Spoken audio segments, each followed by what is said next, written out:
And welcome back. This is your man Warrior, and this is another patron roster review. This is Servivas from Alliance Syndicate. What's happening? All right.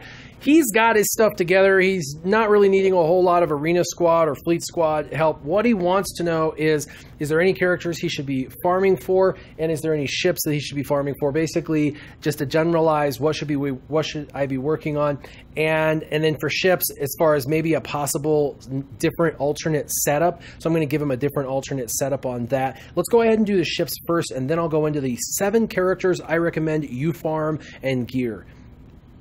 All right, for the one ship that you really need to focus on and get up is going to be the character of the First Order TIE pilot for his First Order TIE fighter. It's pretty low in your list, and it's one of the best ships in the game as far as a target lock team is concerned. And so you're definitely going to want to focus on him, and you're going to want to do that just for fun, but you're going to need to, of course, increase both the pilot and his ship. Now, as far as the team, I recommend your Admiral Akbar. That's your highest. Your TIE Advanced is in there as well.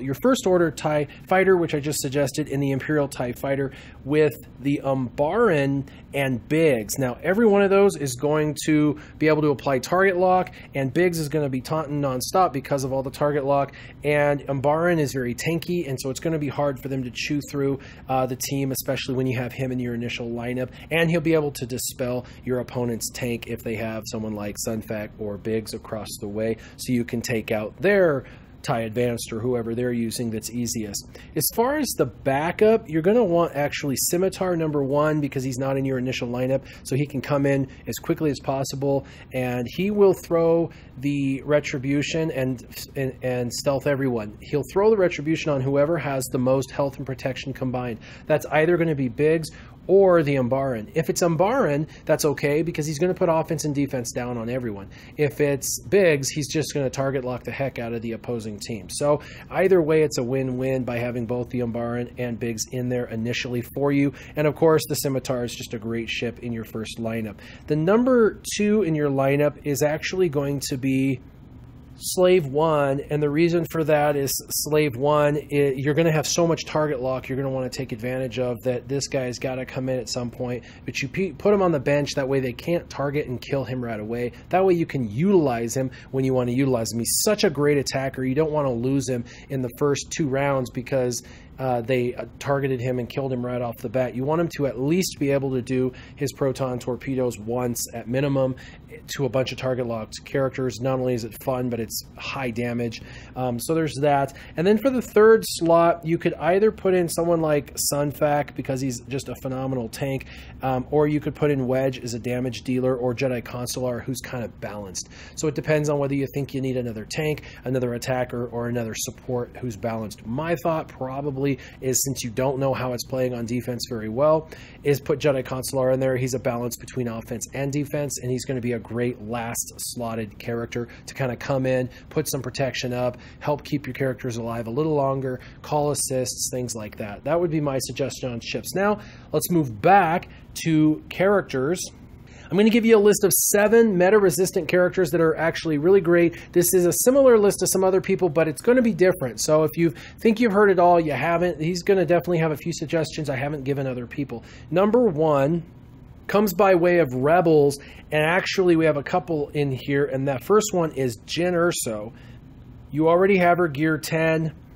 But I would finish her off, and that's because you're going to be able to use her in the raids and in many other areas of the game, but she's one of the best for this game. And so since you're taking characters to gear a level 11, such as your turret and base, I would finish Jyn off. And I actually think that that's not going to be too difficult for you. It's only 3 more pieces. You should be able to finish her off. Also in Rebels is R2-D2.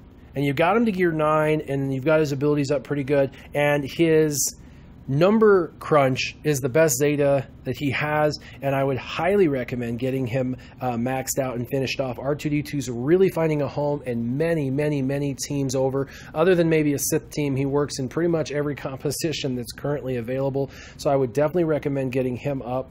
Also, surprisingly out of here, this was probably a surprise to a lot of people, is Cassian. Cassian does not have to be with just Rebels. He is an amazing character that can put buff immunity down, just like B2 or other characters do. He does a ton of debuffs. So for any team that you need debuffs, he's going to bring the pain. He does a lot of damage on his attacks. Now, obviously, he has the most synergy with a Rogue One team, but you have Trit and Baze and Jin Urso already, and you have R2-D2, and so you have the makings for a phenomenal team, but Cassian's kind of that missing piece for you, specifically for what you already have invested in. So finish that R2-D2 and get Cassian up. He's only gear 6.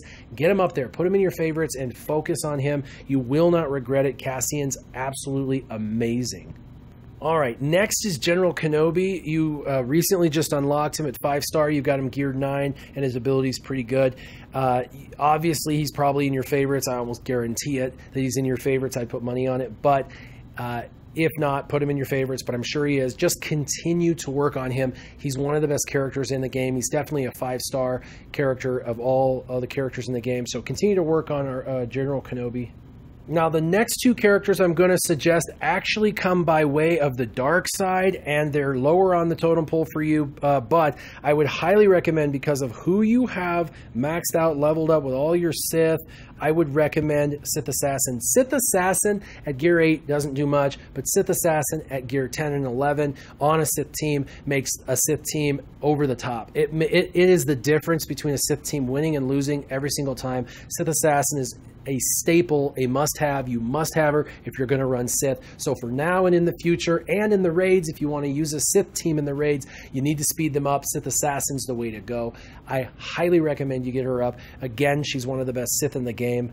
And the other character that comes by way of Darkside is none other than Death Trooper. He is a surprising character. I give him a 4-star rating, but he very well could potentially become a 5-star character. I've been doing a lot of testing and extremely happy. He's kind of like a B2 and a Darth Nihilus mix. He can dispel the opponents like B2, and he can do an insta-kill with his death mark. Kind of like Nihilus. Not quite as effective as Nihilus in the killing, and not quite as effective in the but he does both, and so it's kind of like getting two characters in one, where each character is not quite as good, but he serves two purposes. Instead of having to have Darth Nihilus and B2 on your team, you can throw him in there and he'll serve both purposes. He has dual functionality in Arena, which makes him way popular, but the problem is not a lot of people have farmed him up, geared him up, and gotten him into their Arena team, so they don't know what he's capable of, but he's amazing. Even if he's not with other Empire, he's absolutely amazing. So make him a project. You're going to absolutely love him. All right, so I hope those ship suggestions help you out, create a better target lock team to chew through the opponents, and I hope the Arena suggestions for farming with Jin and R2 and General Kenobi and B2 and Death Trooper and Cassian and Sith Assassin help you out. Remember, these are all meta-resistant characters that are going to help you in the current and future meta, and I'm sure that Sith Assassin, Death Trooper, and Cassian kind of came out of right field because a lot of people don't suggest those characters, but I do. Get Cassian up there, get Death Trooper up there, get Sith Assassin up there. You will not regret it. They're awesome. And as always, make sure you keep your gaming on. Warrior out.